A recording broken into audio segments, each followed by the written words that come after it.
But, I know what some of you are thinking. You're saying, so what are you saying, Dudley? What? No one should ever get divorced? You don't know my situation. There's adultery. There's abuse. Aren't there times when divorce is unavoidable? Isn't it sometimes in the child's best interest, especially if there's child abuse? What if your spouse doesn't want to work on the marriage, or he refuses to work on the issues, or he doesn't want to be married anymore, or she? Well, let me just tell you. God says he hates divorce. I say I hate divorce. You can't always prevent a divorce. Just because God says he hates divorce, it doesn't say that you should never get divorced, and divorce is never something that you have to do. Sometimes, in spite of your best efforts, you could be Jesus Christ doing everything right and your marriage still fail because it takes two. So some of you are divorced in here. You shouldn't be ashamed. We shouldn't shame people for being divorced because sometimes it's unavoidable. Sometimes it happens. God forgives divorce. Even people that make mistakes and get divorced and mess up, God forgives divorce. But then they'll say to me, Dudley, knowing all of what you know, why would you even try to keep a bad marriage from breaking up? Why not just let it break up? Can't you tell? Sometimes people come in and I say, Lord, this ain't going to work. There's going to have to be a real miracle here, not just a little token miracle. There's going to have to be a real miracle. Why would you try to make this situation work? I'm going to tell you there's 3 reasons why I fight for marriage and against divorce. And look on your outline. The 3 reasons are, number 1, divorce doesn't get rid of the problem. Number 2, miracles can and do happen. Number 3, God hates divorce. This is the reasons why, as a marriage counselor, why I fight for marriage and against divorce. Let's just talk about these for a minute, and then we're going to close. Number 1, divorce doesn't get rid of the problem.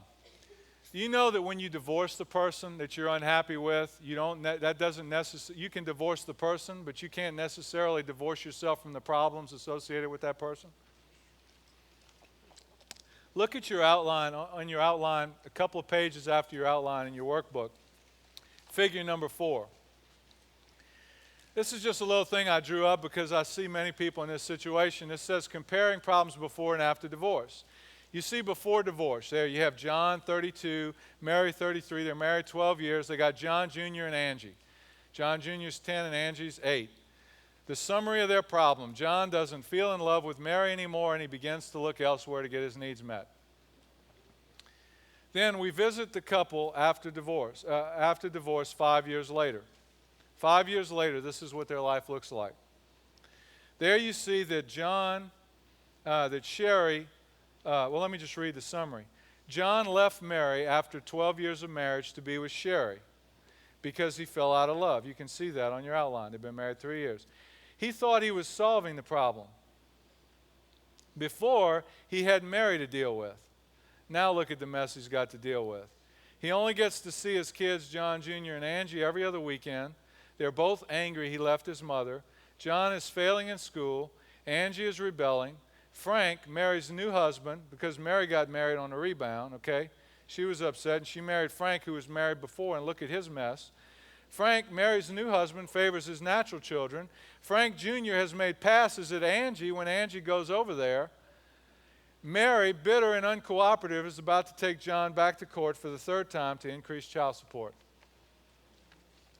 What a mess. And you thought you were getting rid of the problem. Let me just give you a tip. If you're married and you have children, you can never divorce them. You may get rid of the person, and some things may get a little better, but you're going to add problems that you didn't even have before. There was actually an article written. You can go, I have a website address where you can go get this article. I encourage you to read it. The article is entitled, Does Divorce Make People Happy? What this article did was they surveyed 5,000 couples. They found that 645 of the couples were very unhappy.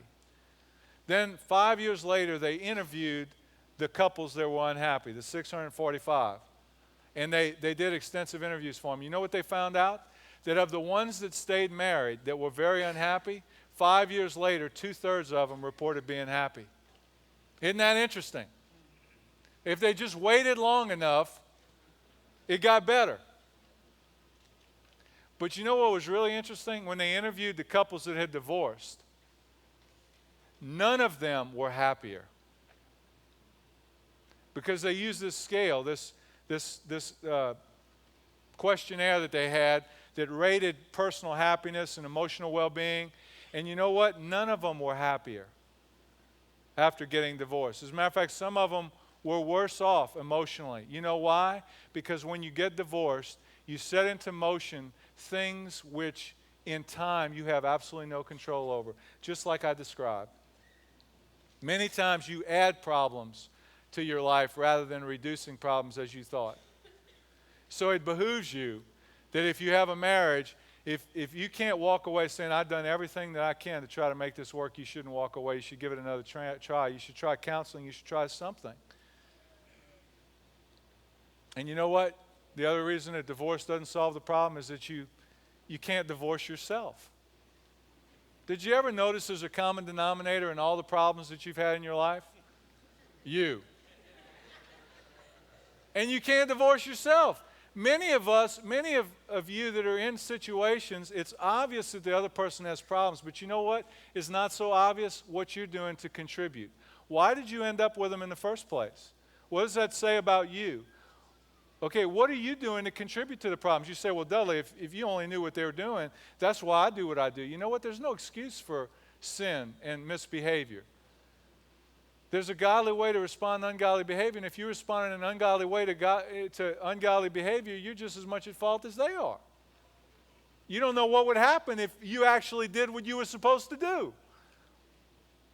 So until you look at your part, if you just continue to move from one relationship to another and you never deal with your own issues, you'll just keep repeating the same patterns.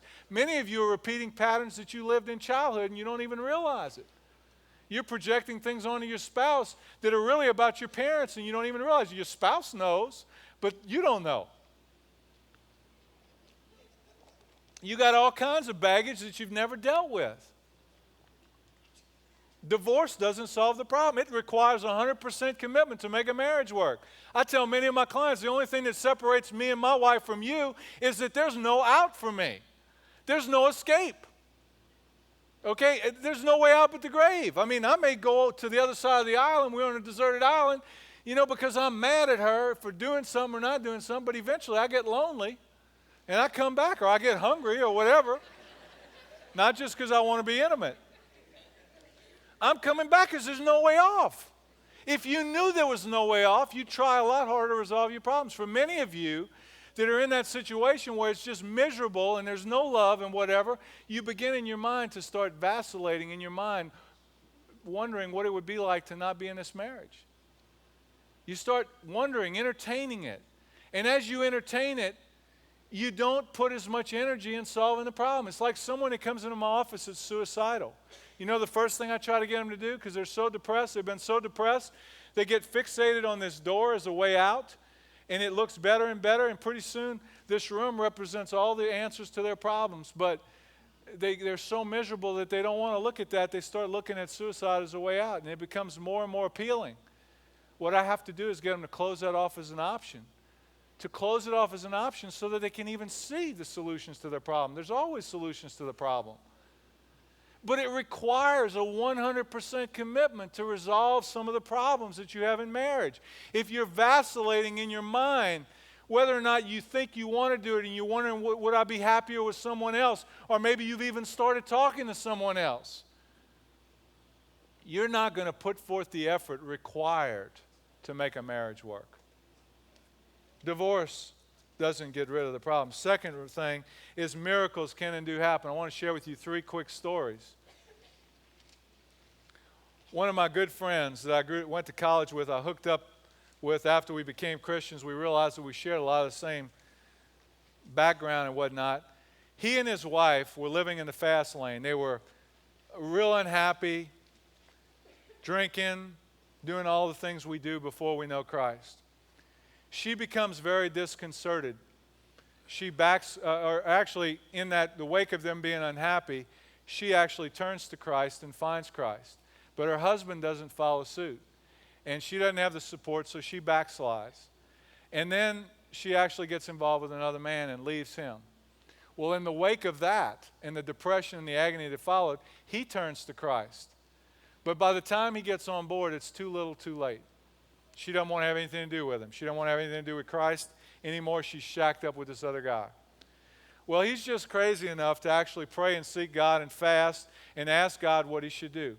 You know, many people in that situation would tell him, you know, just leave her. I mean, you know, it's never going to work. But he actually was crazy enough to ask God what he should do. And you know what God told him? After he fasted and prayed, and he said he fasted so much he looked like a refugee from a Nazi concentration camp. But God spoke to him and said, I want you to wait for her and pray for her because she's going to come back to you. Well, you know how long he waited and prayed for her? For 3.5 years. A year and a half after they separated, she pursued a divorce. He didn't stop her. But after the divorce, even though his friends and family were telling him, look, you need to move on, maybe you didn't hear from God, he knew that he didn't feel released, so he kept praying. And you know what? They lost contact for a long time. They didn't have contact. And you know what God showed him in a vision? Showed him that she was pregnant by the other man, but that she was going to leave him and he was going to raise that child. And he said, well, I can't believe this, but I mean, you know, whatever. Well, circumstances brought them together. And they began to talk. And God was dealing with her. And they began to talk. And eventually, she left the man, moved in with him with a chaperone. Now they're not married. They're not sleeping together. They have a person living in the house in their church with them. They have all kinds of problems because God was putting them back together. They didn't even want to be back together, really, you know, in their flesh. They had so many problems. One day, the guy came stalking her with a gun. My friend goes out in the front of the trailer where they're living. She's in the back, you know, scared to death. He goes out. He don't know what he's going to do. The guy comes yelling and screaming and waving the gun and spitting in his face and, you know, like he wanted to kill him. Well, my friend just starts praying in the Spirit. The guy gets totally aggravated, starts saying, stop doing that, you stop. He starts getting really mad, and then he starts walking away, and he's pacing, and then he just takes off, makes a beeline for my friend, who's there with his fist. He said, okay, God, here I come, you know, it's over with. And the guy gets right up to him, and he can't touch him. He can't do anything. By that time, the cops come. She goes back into the house. You know, they file a restraining order on him. They begin to work through their problems. But you know, they got remarried. They had 2 other children. He's raising that daughter. And now they have a ministry to other couples that are on the verge of divorce, that have given up all hope. Another situation, couple that I know in my church. The man and his wife were living ungodly, drinking and everything. They both come to Christ. Their life turns around. They become an incredible service to God. They lead many, many people in their family to Christ. And then what happens is their daughter is growing up, and their daughter reveals one day that he had sexually abused her while he was drunk one night. And the wife is just devastated. Child protection gets involved. He's thrown out of the house. She can never forgive him. You know, everything that God had showed her was just all falling apart. He stayed out of the house for a year, participated in a perpetrator program. And she was about ready to give up on the marriage. But God gave her a vision one day as she's praying, and he basically just told her to take him back. And she did on faith. Their marriage was restored. And they became a testimony. And I'll tell you again, what happened was he had another incident later where he touched his daughter inappropriately, and he caught himself when he was giving her a back rub, and he was so devastated, and this came out, and you'd have thought that would have been it. But God took them even out of that and restored it. Last situation, another true story. Client came to me. I had seen him and his wife before 6 years. 6 years before. And he didn't want to work on anything. He's a workaholic and an alcoholic. His wife's begging him to get counseling, begging him to work on the marriage. He doesn't want to. He goes through all the motions. Finally, I guess after a couple of years of that, she finally just gave up, and eventually she kicked him out. He ended up in my office. He's devastated. His whole life is falling apart around him. He's realizing for the first time he's an alcoholic. Right there in my office, he gives his life to Christ. His life begins to turn around. He begins to get into support groups for his alcoholism. He gets sober, stays sober, begins to go to a Bible study, et cetera, et cetera, et cetera. And his life begins to change. But again, too little, too late. She doesn't want any part of it. Besides this, she's a staunch Jew. She finds out I'm a Christian. She doesn't want to have anything to do with me. She doesn't want to have anything to do with Christianity. But he still loves her. He wants to be married to her. So he goes to his friends who are a counselor, a couple other counselors. They say, look, cut your losses, man. Read the writing on the wall. This ain't going to work.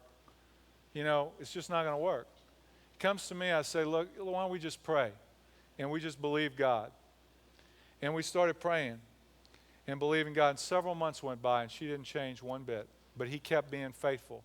Then he went to this Promise Keepers convention. And I kid you not, when he went to that Promise Keepers convention, while he's away, he comes back. His wife calls him up, and she says, I just have to tell you this. I don't understand this, but God spoke to me and told me to take you back. I want you to come home. And they've been home ever since. She tried counseling with me. She couldn't handle it. I referred him to a secular counselor. Their marriage was healed and restored. He's still a Christian, being a godly example. Whether she'll ever follow suit, I don't know, but their marriage was healed. It doesn't matter where you are, what you're dealing with. The key ingredient in this thing is if you give your life to Christ, if you totally surrender to God, if you sell out to Him, with God, with man it might be impossible. With God, all things are possible. The last reason I work so hard for marriage is because God hates divorce, for two reasons. One is it's a picture of Christ's relationship with the church. We're going to talk about that some in Ephesians 5. But the other thing is, the reason why God hates divorce is because so many bad things happen in the wake of a divorce. Don't they? All these problems in life and heartache. You ever heard the story of David? David, King David, anointed king of Israel, killed the bear and the lion with his bare hands, killed the giant, great king, great warrior. Well, later in his life, who knows why, he commits adultery with Bathsheba. He tries to cover it up. Bathsheba is the wife of one of his mighty men, one of his best friends. Tries to cover it up. It doesn't work. So he has her husband murdered. So not only does he commit adultery, he commits murder. And then he thinks he gets away with it, but God comes through the prophet Nathan and confronts him. And you know what? When he finally repents, God forgives him, but God doesn't take away the consequences of his sin. He says, because you did this, the child born of Bathsheba will die. Second thing is the thing you did in secret is now going to be done in public. One of his children raped the other one. And thirdly, one of your own is going to rise up against you and try to overthrow your kingdom. That was Absalom. He was killed in the process. And lastly, the sword will never leave you. You'll be in battle the rest of your life. You could have had peace, but because of your sin, all of these things are going to happen. But God forgave David. He totally forgave him. His presence never left him. And even though he was in battle, God was with him. And for many of us who have made mistakes and have been divorced, and I haven't been divorced, but I've dealt with a lot of people that have, that's what we're living. What I want to tell you is God forgives divorce. Whether you're on the receiving end or you were the one that made the mistakes, He forgives it. Repent, confess your sin, and resolve from now on to seek God with all your heart, soul, and mind, not to repeat the same mistakes again. If you're in a hopeless situation, nothing's hopeless. Nothing's impossible with God. And if you are married, what you need to do with me is resolve yourself to live the covenant relationship that God intended. Only with 100% commitment can marriage work, and only with God can marriage work. Amen. Without Christ, my wife and I aren't married today. We're not married. No way you can do this. Jesus said with man, it's impossible. With God, all things are possible.